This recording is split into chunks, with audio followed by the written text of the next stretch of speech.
passementerie, dentelle, ça, c'est ce qui est resté en ameublement. Ça ne se vend plus pratiquement.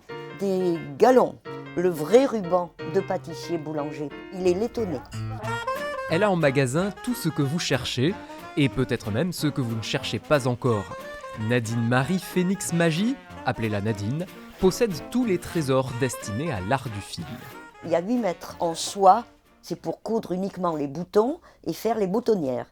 Installée depuis près de 40 ans en Bergeracois, la mercière et sa boutique ont su traverser le temps et s'adapter aux époques. Le 10e collant, quel que soit le prix, je leur disais « Ah, il est offert aujourd'hui. Pourquoi ?» Je dis « C'est le 10e. » Ah bon? J'avais une petite fiche. Donc, quand tu es innovateur, il faut suivre aussi l'évolution des dames.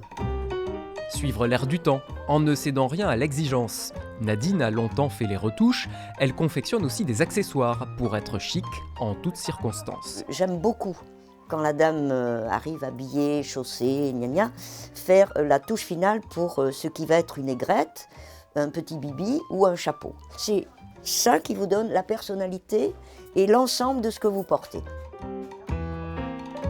Du bois, du cuir. D'accord. D'accord? Donc ce que vous pouvez faire, c'est ça. Et ça, il ne tombe pas. Paradis pour les collectionneurs de boutons comme Isabelle. C'est une caverne d'Ali Baba, quoi. C'est comme ça qu'on C'est l'appelle. des merceries qui n'existent plus, quoi. Non. C'est fabuleux. La mercerie magie attire aussi, plus surprenant, les jeunes générations qui tombent assurément entre de bonnes mains en s'adressant à elle. Il y en a beaucoup qui font des costumes pour faire des petites soirées, pour apprendre. J'ai vu sur Internet, madame, et je dis, c'est pour faire quoi? Qu'est-ce qu'on vous a dit? J'ai dit, ce ne sont pas les mots, c'est pas comme ça qu'on s'y prend. Je ne suis pas la science infuse, mais j'ai un tout petit peu d'habitude, 50-50 boulot. Jamais à court de marchandises ni de conseils, Nadine Marie Phénix Magie est aussi une intarissable conteuse. Et pour savoir d'où vient ce portrait de Zavata dédicacé, il vous faudra lui rendre visite et lui demander aimablement de dérouler le fil de cette histoire.